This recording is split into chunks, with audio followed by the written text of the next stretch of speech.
The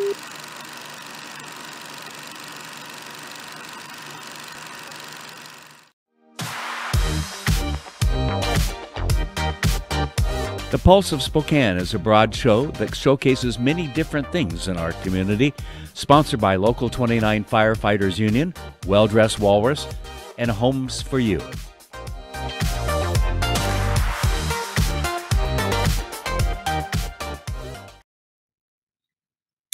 Well, welcome in and thanks for joining us on another in-home edition of the Pulse of Spokane via Spokane Talks.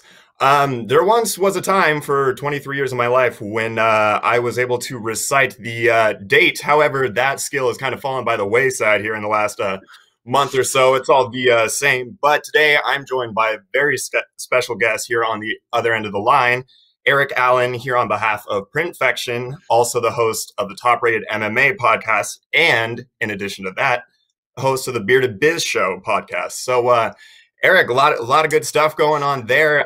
Just first of all, it's great to finally get you here. I know we've been playing this for a long time. How are you doing out there in the world with all the craziness and madness going on? You know, I'm good. First of all, thank you so much for having me on the show, man. I really appreciate this. I'm excited about it. But yeah, everything's going really good. I've worked remote, for my career for the last 6 years. So, not too much of a change on my end of things. But yeah, everything's going really, really great. Well, that's really good to hear. Yeah, no, it's actually been interesting to hear how many people have actually not been completely fazed by this because, they've been working remotely or from home for a large portion of their careers anyway. Now, correct me if I'm remembering this wrong, but we talked on the phone about a month and a half ago. Man, that number doesn't even really justify how long ago that feels. But were you telling me that at that time that you were actually quarantined back kind of before the chaos and the hysteria took off? Am I remembering that correctly? Yeah, I mean, I've been home and we haven't really, we're stocked up. We didn't go crazy and go buy 800 rolls of toilet paper or anything like that. But yeah, we were basically at that point. I mean, like I said, I've been working remote, so there wasn't much of a change when everything went into lockdown mode or anything like that. So yeah. Oh, okay. I just remember when you were on the phone and you were telling me that at the time, I was like, man, he's getting ahead of the curve here because that's before quarantine became cool and became mainstreamed. And I was like, man, this guy's on top of it. But that's totally good to see that you've come out on the other side of it. You're over in Coeur d'Alene right now, right? That is correct. Yeah. What is the landscape and the scene looking like as of right now over in Idaho in relation to the entire pandemic? Lots of people out. Lots of people out on the lake. Obviously the playgrounds are closed, but we have to take advantage of the great weather when it comes through. And so I was, walking around the lake over the weekend, keeping my social distancing going on, but there's a lot of people out there. And of course, most of the stores are open, but all the restaurants are still doing that takeout service or, having delivery service, stuff like that. But it's really not a huge difference. There's still a lot of people out in town, I think. Yeah, no, definitely. The nice weather that we've had recently has definitely accelerated the amount of people getting out of their houses. Of course, they would want to anyway, even if we didn't have these things in place, but even more so now that they've been cooped up forever. But it's good to keep in mind that, trying to still implement those social distancing practices, even if there are a ton of people outside and everything. So that's good to hear. Yeah, soaking up all that sunshine out there, me getting my first sunburns on for the year, getting that out of the way. For sure. So let's just jump right into it. So, I mean, when I called you back in March, it sounds like you were probably just getting started in your new role at Printfection. So go ahead and tell me a little bit about that. Yeah, Printfection's a swag marketing platform. So essentially managing swag for companies from the whole life cycle. So from shipping to fulfillment to storing, and then sending out product to customers, to events, to offices, things like that. And so that's my main employer. And we're a small startup. I'm employee number 18. I'm actually the oldest guy in the company at 40 years old. So it's kind of fun. Oh, wow. But that's a change of scenery a little bit for you. Being the oldest at 40, that's kind of crazy to think. So right, yeah, it's fun though. Oh, I can imagine. Yeah. So how did this come about? How did you get into this? Were you doing something similar to what you were doing there now in the past, or is this a completely new venture for you? So I've done customer success for, the last probably 10 years. And then being involved in swag with Top Rated MMA, I print my own shirts, and I've always had this interest in apparel items and things like that. And so with swag and Perfection, it's a lot of apparel and really cool, cups and placeholders and things like that. And so that's what kind of drew me to it. Plus, I really missed the startup life. I used to work for another startup. And so wanted to get back into it. And it was a great fit between Perfection and myself. And so, yeah, it's been a really fun ride so far. Yeah, I can see you got your Top Rated MMA hat there representing right now. Kind of a good segue there, because with the mention of startup and you missing that and being interested and intrigued by entrepreneurship, it seems like that kind of curiosity has led to one of the podcasts that you host, the Bearded Biz Show. Is that correct? Yeah, actually, it was I'm a big fan of Ed Milet. And he really inspired me just watching his shows to kind of start the Bearded Biz Show. I had already done over 100 episodes of Top Rated MMA show before I launched the Bearded Biz. And both shows are very much about hearing the stories of people. I'm very intrigued by where people come from and how they have gotten through life, whether that's good, bad, or in the middle.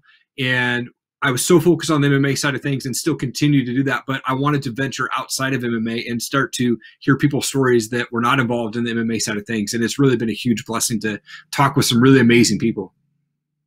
Well, especially if it primarily centers around people that are involved in entrepreneurship and self-startups and everything. I'm sure there are countless lessons and applications that you can take away from people with that sort of mental makeup. I'm sure there are, countless things that you've been able to take away and try to, use yourself. Is that true? Yeah, absolutely. I mean, it's very much a lot of the people that are on my show. I've talked with everybody from Ed Milet to Ken Shamrock to Chris Lieben from the UFC to Eric Legrand and Ryan Stewman, hardcore closer, to Tim Story, to a 14-year-old kid in England living on a farm making 30 grand a year on eBay. And so, all of their stories are very interesting of how they got to where they're at. Some of them came from broken homes. Some of them came from this kind of mediocre middle class life.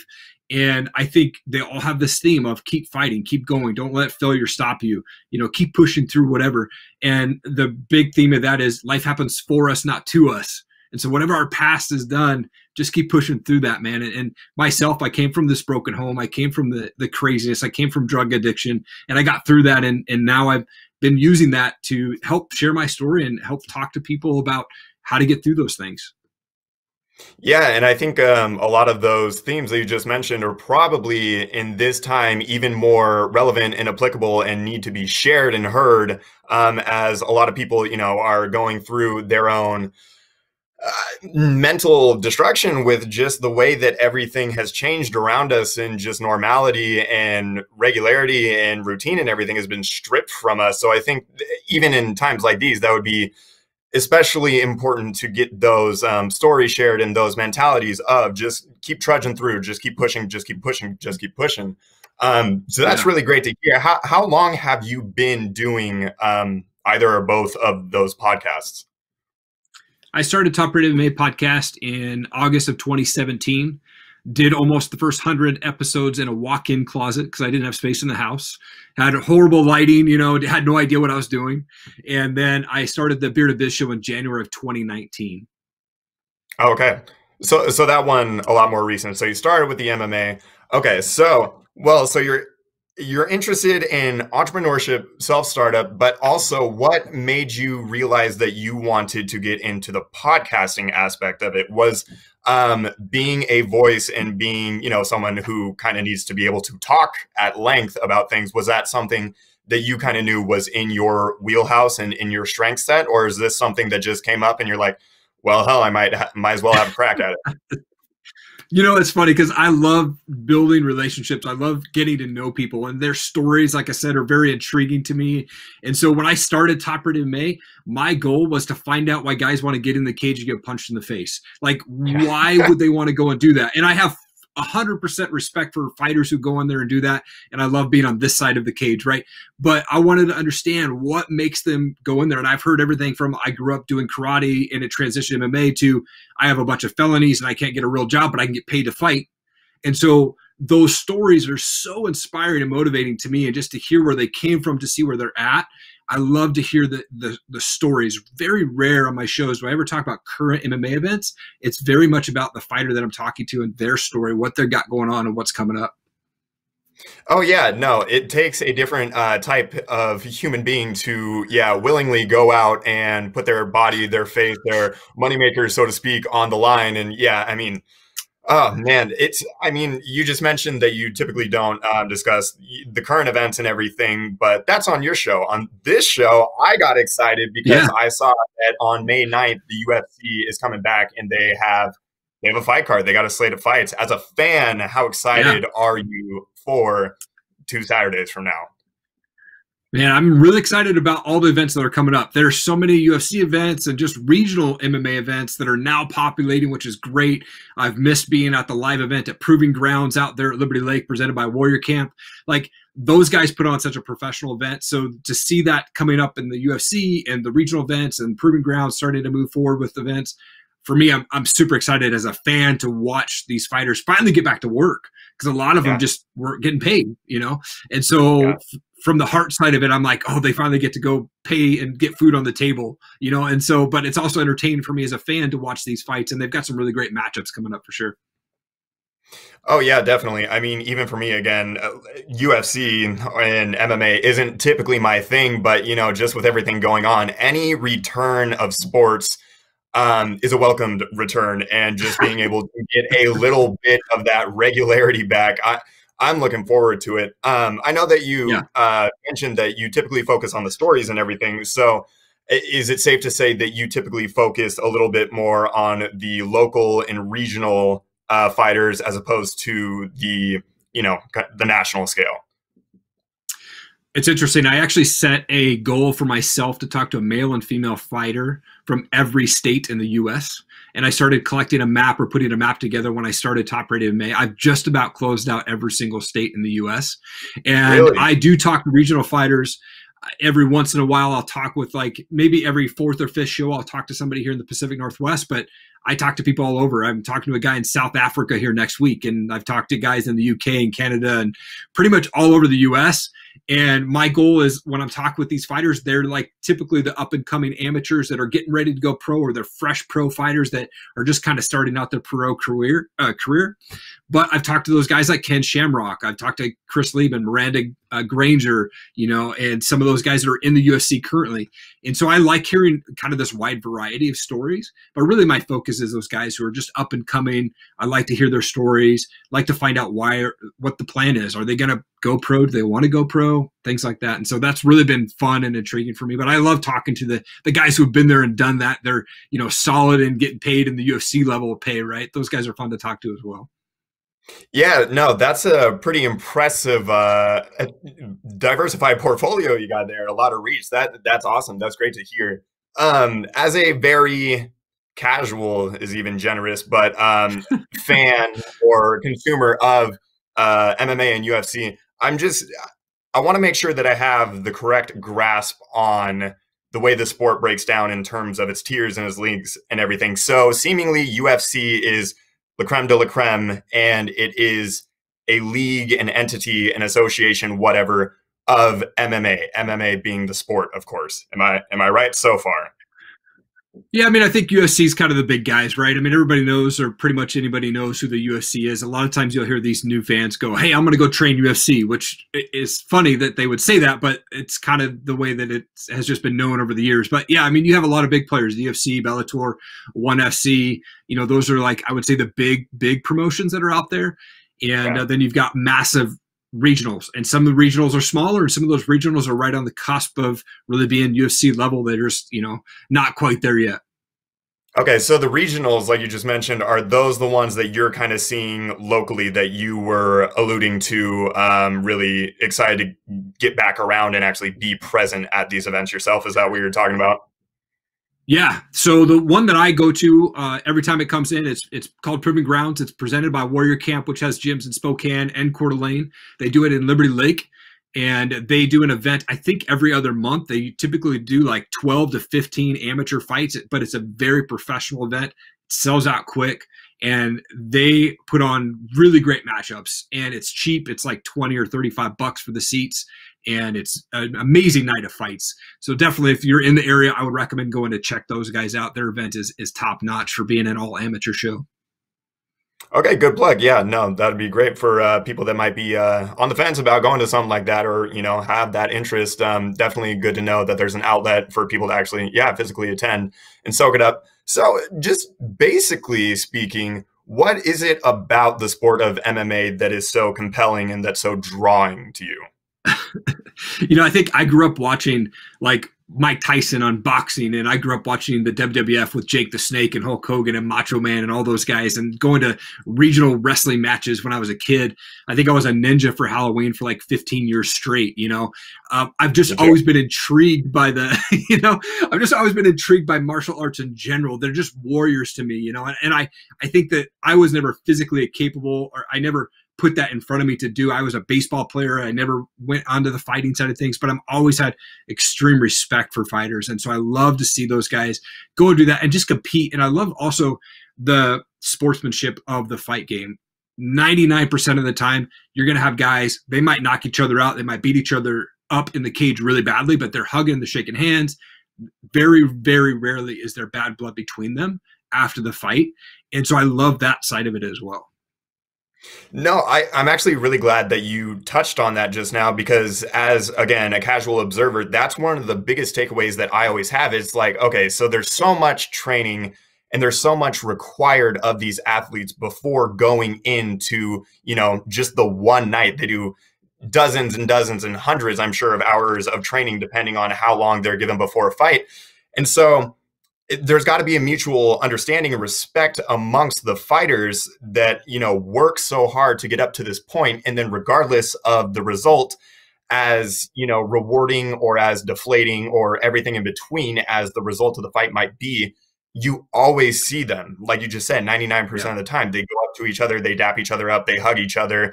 And there's just, when you go through a fight in something that's so visceral and so primal, I don't know how you could have any other reaction except for, sympathy and affection and just admiration for the person that you just fought.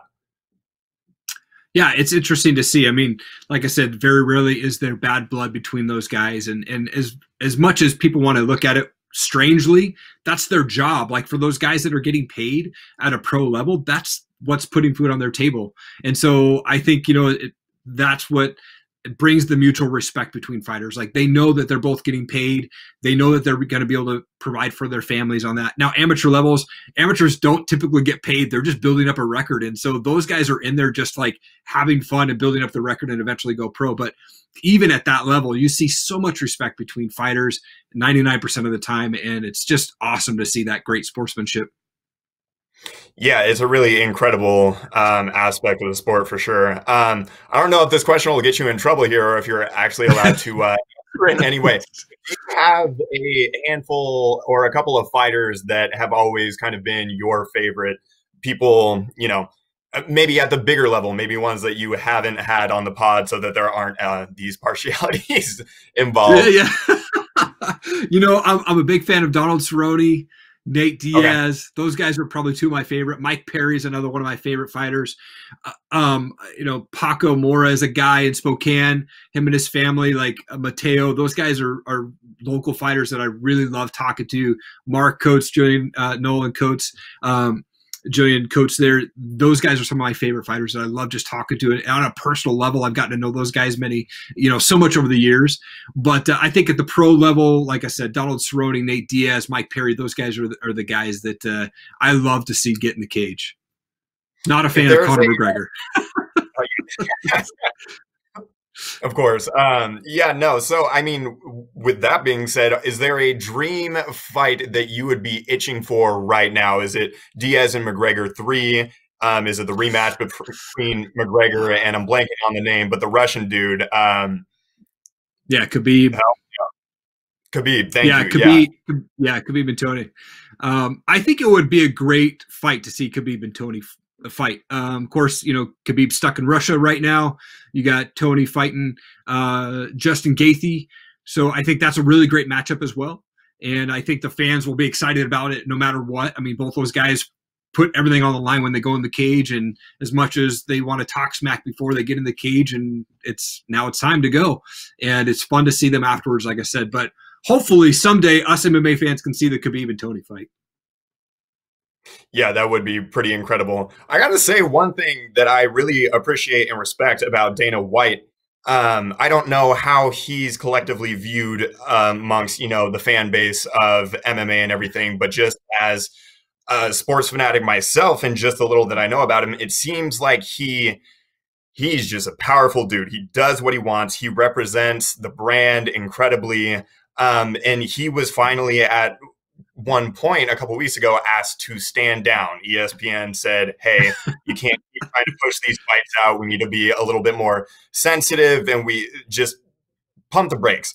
But what I really appreciated was that he was on the front lines of getting creative and inventive with how to keep the sport going. I know that there have been in other leagues like the NBA and the NFL, or the MLB too, but some silly ideas thrown out there, or what the public consumes and thinks of as silly. But I just appreciate, as a sports fan and wanting it back so badly, those people that are thinking outside of the box, whether it's actually logistical or not. I just appreciate that people such as Dana in the Fight Island, which would have been incredible, might still be incredible. Right. We'll see what ends up inspiring with that. But I just appreciate the fact that he didn't stop, didn't quit, and was consistently trying to think of ways to get the sport back into the hands of the consumers. Yeah, like him or not, the guy's a genius when it comes to building a brand and putting on good fights, and he knows what he wants. And sometimes he's raw and he's not for everybody, but business mentality, that guy is super genius when it comes to that. No, I think the UFC and the sport are very fortunate to have him at the helm of their operations. Before I let you go here, was there anything else that you wanted to add about what you got going on, what you're doing, anything that you wanted to plug, maybe where people, can find your two respective podcasts? I appreciate that. Yeah. So we're on Facebook, Top Rated MMA and Bearded Biz. We're on all audio formats, iHeartRadio, iTunes, Spotify, all YouTube, LinkedIn, Instagram, IGTV, things like that. Every Friday we release a Bearded Biz show, and every Saturday we release a Top Rated MMA show. This year I'll actually release 100 episodes combined between the two shows. And so definitely go check us out. I'm bringing massive guests to us. The other cool thing about Top Rated MMA is since 2012, when we launched, we were actually a partner with Hire Heroes USA, and they help veterans transition from the front lines to being in the workplace with free job training, job placement. We donate 25% of all of our profits made through TopRatedMA.com to that organization. So it's just something that we've been passionate about, to be able to give back to those who fight for our freedom. And so that's just a really cool thing. Definitely go check out Hire Heroes USA. Oh, that's incredible. Yeah, thank you for mentioning that. No, that's awesome. It's always really good, reassuring to hear the many ways that people are able to give back and that are thinking of others, even in the midst of their success and the revenue that they're able to bring in, and looking for other outlets to, help others. So that's really great. So guys, go check out Top Rated MMA Podcast as well as the Bearded Biz Show. Erik, this was awesome, man. I like I said, I was looking forward to doing this for a long time. I'm glad that we were finally able to get you on. Thank you so much for your time, and feel free to reach out. We'd love to have you on anytime down the road. Stay safe out there, and take care of yourself, man. Thank you so much for the opportunity, man. It's been awesome. Such a pleasure, such an honor to be on your show, man. I appreciate it. All right, take it easy, man. Yeah. Join us at Paint Night, where you release your inner artist, hosting events in Spokane and surrounding areas. We are the party on wheels and can come to your choice of locations. We specialize in private events, corporate team building, and fundraisers. We are the original Paint Night and want you to join in the fun. Check us out at www.paintnight.com, and we always offer $10 off with the code SPOKANE10.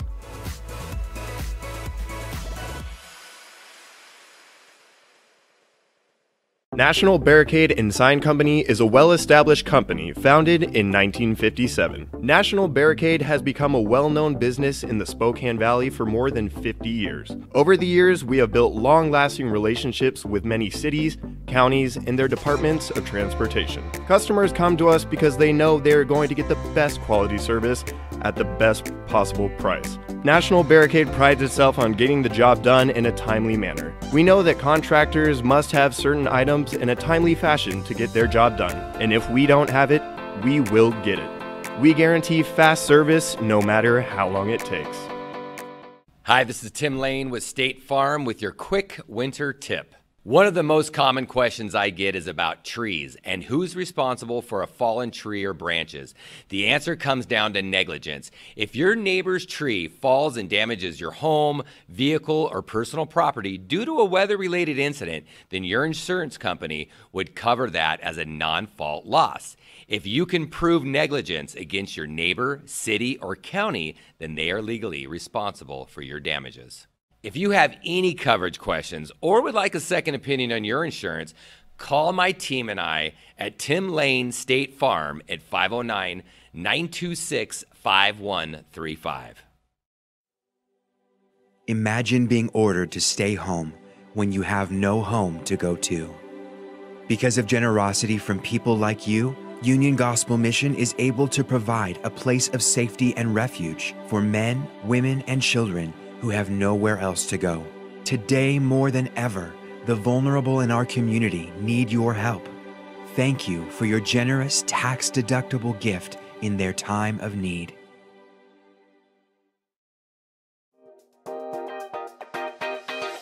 Thanks for watching. Ask the host a question, recommend a guest, or check out any of our other programs on Facebook, YouTube, Twitter, Apple Podcasts, Spotify, or SpokaneTalksMedia.com. Sponsored by Local 29 Firefighters Union, Well Dressed Walrus, and Homes for You.